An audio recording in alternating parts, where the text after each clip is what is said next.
Vamos começar o programa então, vamos ver. Marcelo Ortiz narrou esse jogo hoje pela Rádio Banda B. Curitiba que precisava de uma vitória, né, de no mínimo 2 gols para levar pelo menos para os pênaltis a decisão e chegar à final do Campeonato Paranaense. Mas o Curitiba, mesmo com o apoio de mais de 22 mil torcedores hoje no Couto Pereira, fracassou. Não conseguiu sair do empate em 0-0, né, Marcelo? Não saiu do empate em 0-0, Osmar, a gente vai ver os melhores momentos do jogo que já estamos vendo, Irapté. Eu não lembro, assim, de um gol perdido do Curitiba. No segundo tempo, no finalzinho, se a gente lembrar, teve o único cruzamento que deu certo com o centroavante. Essa bola, ela vem sem muita velocidade, então o goleiro tira mais para não se complicar. Exato. Né? Que talvez tenha sido a defesa do goleiro. E no segundo tempo, sim, para se lembrar, um cabeceio do Brandão que ele faz uma grande defesa. Que ele toca e a bola resvala ainda no travessão e vai para a linha de fundo. Aquele foi o grande lance. Iraptã, é pouco, né? Pouco. Se lembrar, um grande lance de gol para um time que tinha que vencer por 2 gols, o que eu vi, Iraptã, uma atitude diferente, porque também se tivesse a mesma atitude que não teve, né, lá em Maringá, seria péssimo. Uma atitude diferente, mas faltou qualidade para o Curitiba e o Maringá fez o jogo dele. Eu não concordo. O Figueiredo saiu dizendo, isso aí não é futebol. Eu não vi antes-jogo nada disso, Iraptã. Não fez falta dura, mas não espera teve... aí, Marcelo, o que o Figueiredo ele quer? Ele quer que o time ele queria que o time jogasse aberto e deixasse atacar dele. Ô, Figueiredo. Ele tava com a cabeça quente por causa daquela discussão dele com o lateral lá, com o Marcos. Figueiredo, para de ser... você quer que o treinador adversário, que tem uma vantagem de 2 gols, chegue aqui e escanquear o time para você? Você tá de brincadeira, Teve né? esse lance do Robson, né? O tiro cruzado, que a bola passa pelo goleiro e o zagueiro tira. Eu acho que ela não entraria, mas poderia chegar o Brandão na jogada. Mas que o Brandão tá logo depois, são né? esses detalhes, né? Mas é muito pouco, né? Muito pouco, Marcelo, para uma equipe que precisava fazer 3-0. Né? O 2-0 não era garantia, 2-0 era para forçar penalidades. Né? Então, o Curitiba, de uma forma geral, eu tenho visto da seguinte forma. Chegou o Damião, que dá uma qualidade diferente ali dentro da área. Mas a bola não chega pro Mas a Damião. bola não está chegando, porque o Friso não vive um bom momento. Os melhores momentos do Curitiba dentro do Campeonato Paranaense, essa defesa. Foi quando o Friso estava jogando bem, criando oportunidades, o Robson metendo bola na rede. E isso não está acontecendo, né? O Robson não fez gols nas 2 partidas contra o Maringá. E aí a gente volta, Osmar, o Iraptã escreveu muito bem, o Iraptã explicou bem já a situação. Pelo que o Iraptã falou, você que está em casa já percebeu. As individualidades não funcionaram, e aí tem que funcionar o coletivo. E aí entra o técnico, o Guto teve um repertório curto nesses 2 jogos. Com todo respeito ao Guto, mas o Jorge Castilho, para mim, mostrou assim... É difícil, não vou dizer assim, engoliu que talvez fosse demais. Mas o Castilho foi melhor que o Guto nos 2 jogos. Aliás, dos 3, né? Porque já na fase de classificatório, o Curitiba já não teve facilidade também. O Maringá, né, no primeiro jogo, com 15 minutos, já vencia por 2-0. Né? Então, fez por onde chegar a esse resultado. Explorou o erro do Curitiba numa cobrança de escanteio. Faz parte do jogo. Bola parada decide muito. E o Curitiba nem a bola parada teve.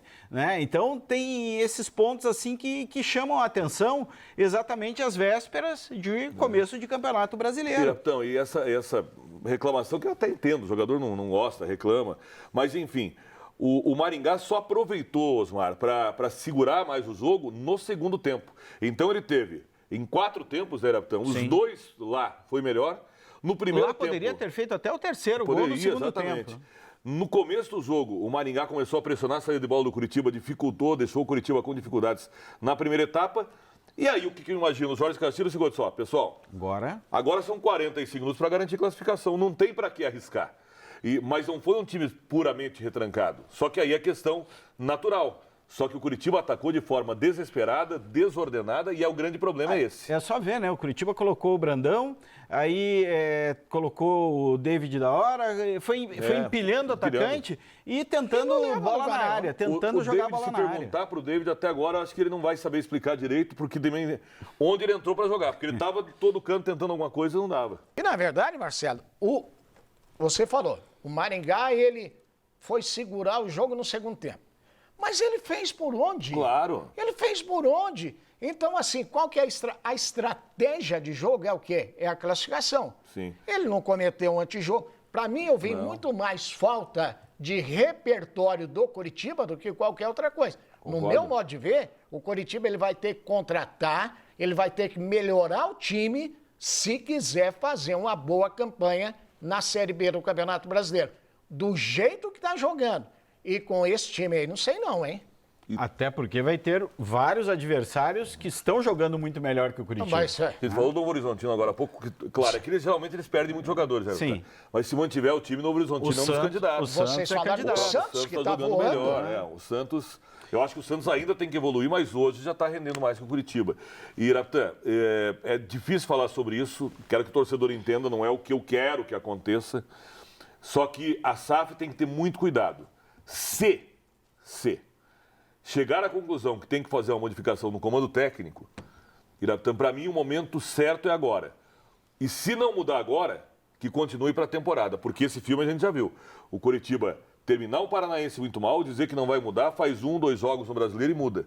E aí você perde totalmente o trabalho, porque agora, bem ou mal, tem aí 19 dias para o início da competição. Eu entendo que o problema maior do Curitiba hoje seja de elenco do que de comando técnico.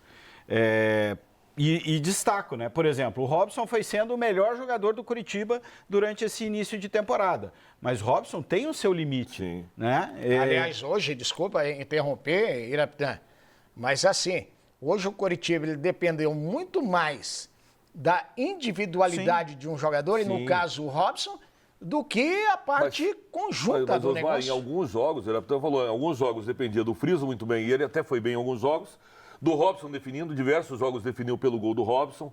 Então, a individualidade resolve e acontece isso de vez em quando, né? Quando eu coloco, Ira, a dúvida quanto ao treinador é exatamente por isso. Porque a individualidade definiu em muitos jogos. Então, mostra que no conjunto... E outra, claro que o discurso é uma coisa, só que o discurso do Guto em todos os jogos, tentar desviar o foco do time dele não estar bem... Isso é muito ruim. O Jorge Castilho, inclusive, na entrevista no final do jogo, falou isso hoje. Ele utilizou que alguns jogadores e que o próprio Guto falou. Ele disse, desmereceram o resultado e isso eu passei para os atletas. Vocês é que vão ter que provar em campo agora. Serviu de incentivo para eles. Eu acho melhor quando um treinador chega e diz, não vou falar de arbitragem, meu time não rendeu e o time adversário soube, marca. Não foi o primeiro jogo que o Guto teve contra o Maringá, era o terceiro. Sim. O Maringá não mudou o jeito de jogar. Não dá para dizer, aliás, o Maringá era um time que jogava ofensivo. Não, o Maringá sempre foi muito forte, né, defensivamente. E essa força do conjunto, só que no final da partida quase, apareceram 3. O Rodrigo, o Zé Vitor e o Morelli. Os 3 jogadores do meio, que são volantes, o Rodrigo até sai um pouco mais, apareceram no contra-ataque sem uma falha do toque do Morelli. Seria o gol para selar. E seria dos 3 volantes dentro da área do Curitiba. E se você falou que não chegaria ao ponto de falar que o Jorge Castilho engoliu o Guto nessa partida, mas o meio-campo do Maringá engoliu o meio-campo do Curitiba. Durante todo o jogo. Certo momento até eu perguntei para o Christian na transmissão, disse, Christian, tá trazendo o Morelli. O Zé Vitor é um baita destaque. O ano passado já trouxe o Matheus Bianchi jogando muito bem como volante. Será que não é o posicionamento? Se é posicionamento, será que não é melhor começar a ficar de olho no Jorge Castilho? Porque tem a ver com o treinador, muda jogador e o time continua rendendo, né? E assim, só um detalhezinho, Osmar. Sim. Curitiba perdeu o primeiro tempo inteiro preocupado com a lesão do seu volante. Perfeito. Nós vamos falar sobre isso, porque um absurdo que aconteceu hoje no Couto Pereira, hein? O Marcelo Ortiz e o Iraptan levantou aí a questão. O Arilson se machucou. Primeiro, no meu modo de ver, teve uma falha da arbitragem. Não, falha grave. Grave. Porque os 2 jogadores caídos e aqui, bola rolando. O Torezinho corre, passa do lado. Até vou entender, Iraptan, que ele não tenha visto. Mas o Bruno Bosquilha, que para mim é o melhor auxiliar que nós temos... E tem o 4º árbitro ali do lado também, né? Daí tem o Lucas Casagrande, que é o 4º árbitro, não fala nada. O Bosquilha, além de não falar nada, quando o Guto reclamou com ele começou a dar de dedo no Guto. E aí, é uma contusão muito séria. Só que Iraptan... Para mim, não para Osmar na falha da arbitragem. Não. Para mim, a comissão técnica do Curitiba, a avaliação foi errada porque o jogador para 3, 4 vezes para ser atendido, porque está sangrando muito, troca a camisa. Cara, qualquer ser humano, se perder sangue, vai ficar enfraquecido. Já é melhor. Agora, se imagina uma competição como aquela em alto nível correndo. Não existe por quê. Tanto que ele teve uma vertigem, quase um desmaio no final e teve que ser levado para o hospital para ficar em observação. Foram 3 trocas de camisa, né? Exatamente. Não, então, olha, coisas que o Coritiba terá que olhar Curitiba tem agora a Ponte Preta lá, não está confirmado o dia ainda, né? Pode ser dia 19 ou dia 20. 19 ou 20. De abril. E, Osmar, só um detalhe, para quem não viu o lance, Osmar, ele sangra bastante, para o jogo, ele sai só no final do primeiro tempo, que não estava aguentando mais. Sim. Parece que estavam segurando para não queimar uma alteração, só pode ser isso, né? Tiveram que fazer. E aí, quando ele passa mal da saída dos jogadores para ir do vestiário, ele não chega nem aí para o vestiário, a ambulância entra no gramado, atende o jogador inicialmente e percebe que ele tem que ir para o hospital para ficar em observação. Então, a gente não está falando de qualquer queda, não. Não, exatamente. Para mim, em algum momento, alguém falhou, além da arbitragem, concordo com você, que foi a primeira a falhar. É isso aí, tem que olhar. É determinação da FIFA. Bateu, já para. Tem que parar o jogo. Não importa se o lance está andando, tem que parar o jogo. Bom, não vou ficar aqui ensinando, né, o cara que Osmar, estudou para isso. Está falando aqui, a situação foi de 2 jogadores, né? De um de cada time. Então, não tinha benefício para ninguém, tinha que ter parado, e não parou. E, por outro lado, né, dar os parabéns para o Maringá, porque, no meu modo de ver, para mim, o Maringá está numa fase sensacional, assim, não é de agora, hein?